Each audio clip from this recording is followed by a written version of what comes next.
Alors aujourd'hui, j'avais envie de vous faire découvrir ce livre que j'ai découvert moi-même il y a quelques jours, toujours dans cette idée d'explorer les réalités sous-jacentes qui nous entourent mais que nous ne voyons pas.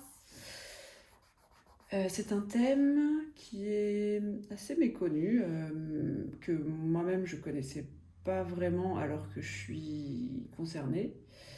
C'est ce qui m'a attirée vers ce livre, qui est donc de deux auteurs. Alors, Frédéric Brenner, qui doit être un Français, mais je ne suis pas sûre. En tout cas, le livre est en français et est édité aux éditions de La Différence. Il date de 92, visiblement. Donc, il n'est pas tout récent, je ne fais pas la pub. Édition La Différence, rue de Lafayette à Paris. Frédéric Brenner pour les photographies. Ah oui, donc c'est un photographe. Donc toute une partie du livre, ce sont des photos de ce qu'on appelle les maranes.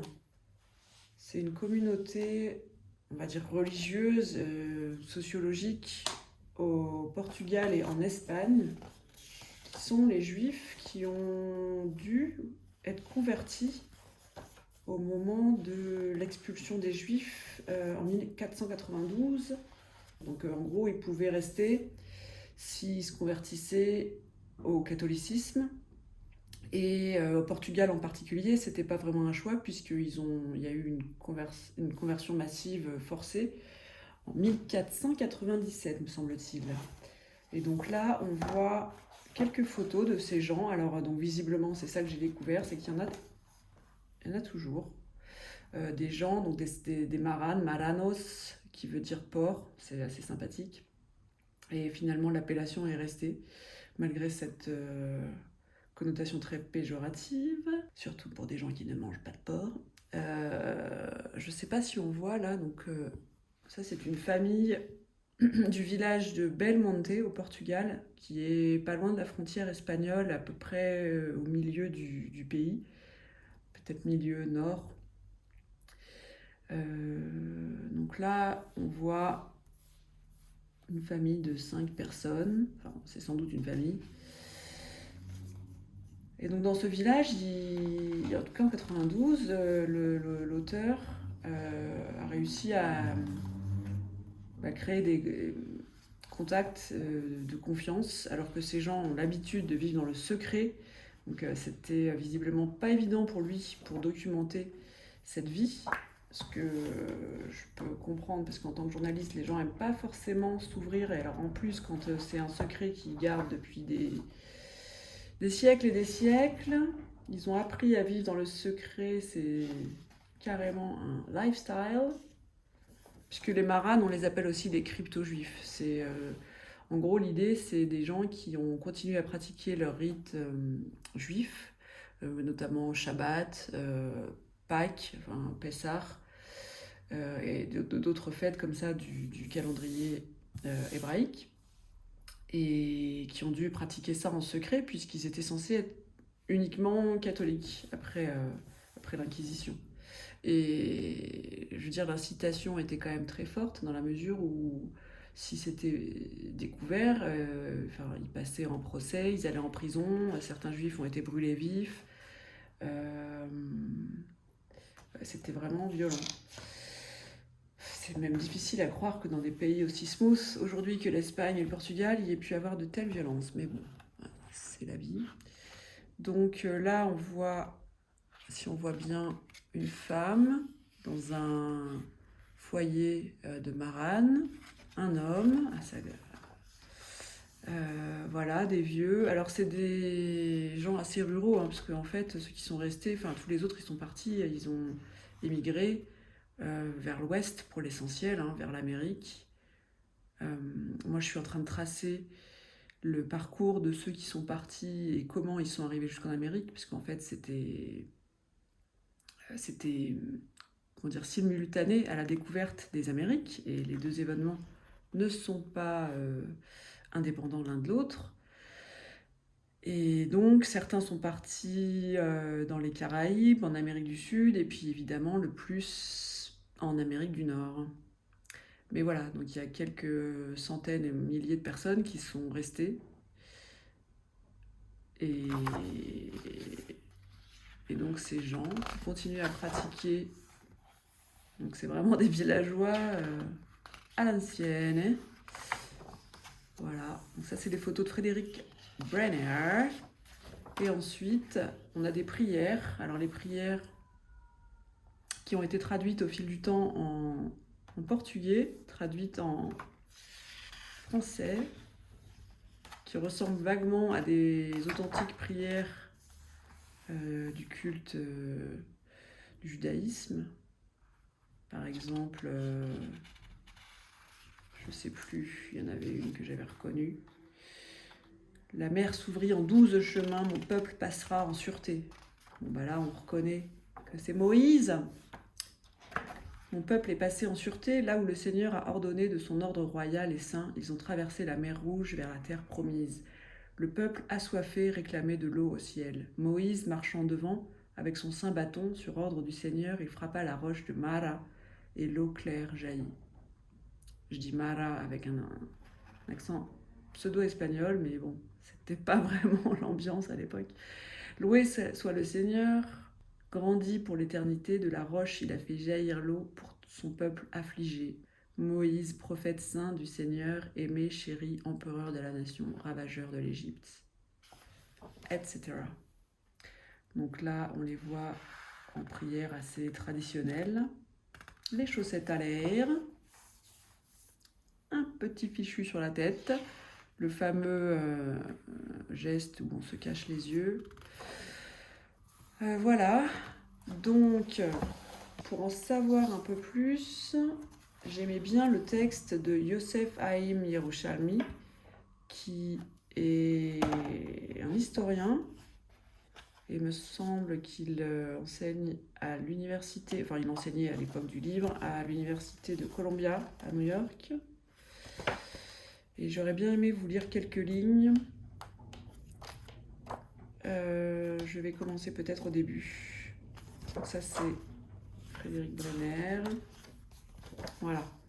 Les derniers Maranes, le temps, la peur, la mémoire. Donc on est parti, on est dans cette communauté de quelques centaines d'habitants.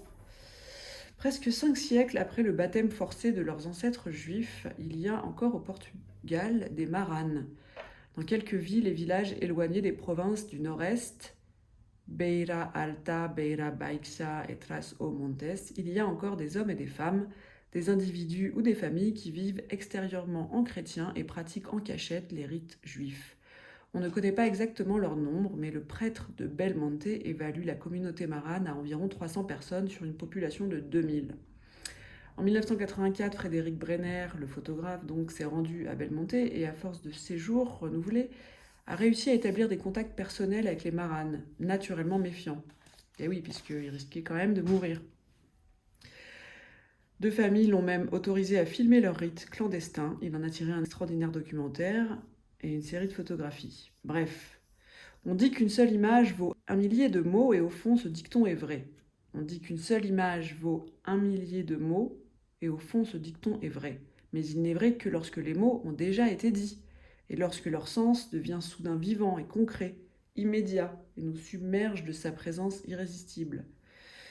C'est pourquoi la collaboration avec un photographe, entre un historien et un photographe, a tout son sens. Alors, je vais enchaîner, je vais essayer d'aller un peu à l'essentiel. Seul un retour au premier Maran nous permet de comprendre les derniers. Tragédie espagnole, catastrophe portugaise. Le phénomène Maran dans la péninsule ibérique s'est développé en 4 étapes distinctes. Je ne sais pas si je vais faire les 4, mais on va commencer par la première. En 1391, la tension grandissante entre les chrétiens et les juifs espagnols a explosé en une vague de massacres de juifs qui s'est répandue dans tout le royaume d'Espagne et dans les îles Baléares. On n'est pas autant de Ibiza, hein. Enfin de Ibiza d'aujourd'hui. Partout où ces attaques eurent lieu, les juifs se trouvèrent confrontés à l'habituel choix médiéval, la conversion ou la mort.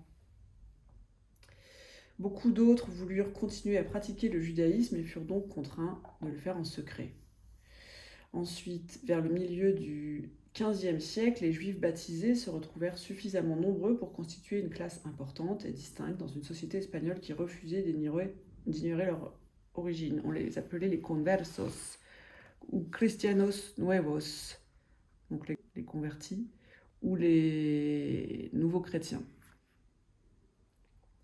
Comme on les considérait insincères dans leur christianisme, on recommençait à leur appliquer les vieux préjugés antisémites. Et on les appelait aussi marranos. Voilà comment une insulte se transforma avec le temps en titre de gloire.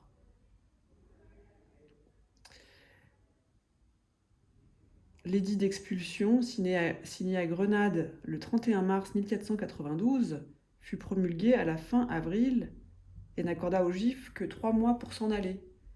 Et oui, et donc ils s'embarquèrent par milliers pour l'Afrique du Nord, pour l'Italie et pour l'Orient. Enfin, en réalité, ils s'embarquèrent aussi pour l'Amérique, puisque cette deadline, en gros, pour s'en aller, correspond avec le départ de Christophe Colomb et son premier voyage de découverte. Alors, il faut aussi préciser que Christophe Colomb, il est parti avec des Juifs, et notamment un traducteur d'hébreu, un interprète.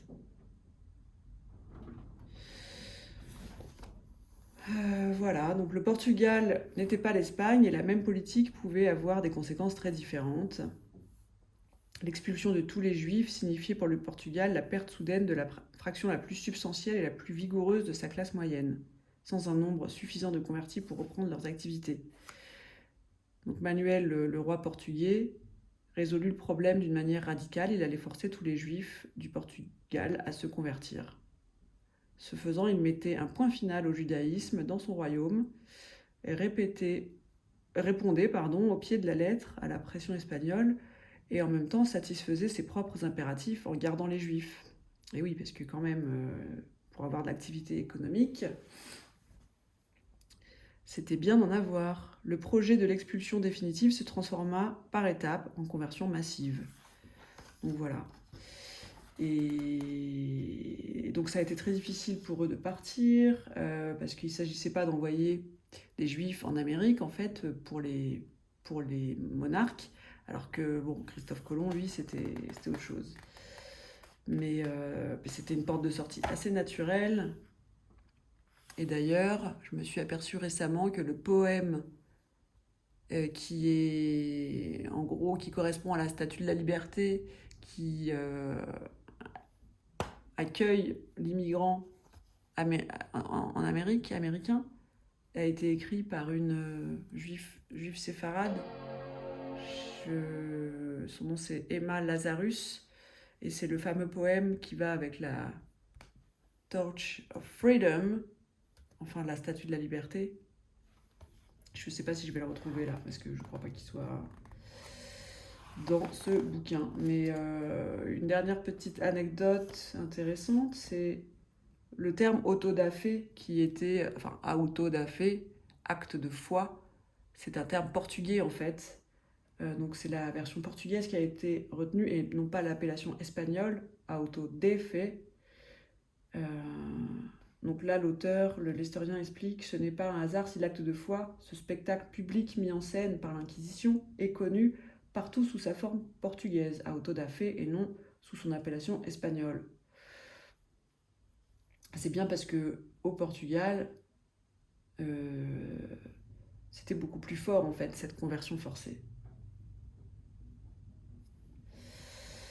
Voilà, donc ensuite le judaïsme qui est resté est devenu souterrain. C'est pourquoi de chaque nouveau chrétien pouvait surgir un maran. Et alors il y avait un élément que je trouvais très intéressant, c'était l'importance pour cette communauté en particulier de... Ah bah si, la torche, mais non, c'est un périodique au titre en hébreu, Halapid, la torche, qui a été créé par un Portugais. Anyway, ce que je trouvais intéressant, c'était l'importance de la fête juive de Purim, qui est quand même très méconnue en Europe, qui est la fête d'Esther. Esther qui dans la Bible est la reine du royaume de Perse, enfin du royaume de l'Empire perse, et qui sauve les Juifs de la destruction complète parce qu'ils ont un ennemi qui s'appelle Aman et qui décide de publier un décret, enfin avec l'accord du roi, qu'il est allé convaincre de son funeste projet. Et quand Esther apprend ça, avec son cousin Mordecai, pour ne pas dire autre chose, elle agit en fait en faveur de son peuple. Et les Maranes s'identifient à cette Esther parce qu'au départ, pour devenir reine, son cousin Mordecai lui dit de cacher son judaïsme. Sinon, elle aurait pas été acceptée. Donc en fait, cette héroïne, qui est une héroïne dans le judaïsme, est d'autant plus une héroïne pour les Maranes qu'ils s'identifient dans cette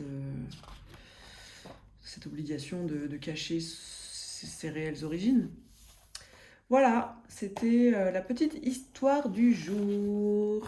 Merci. À la prochaine.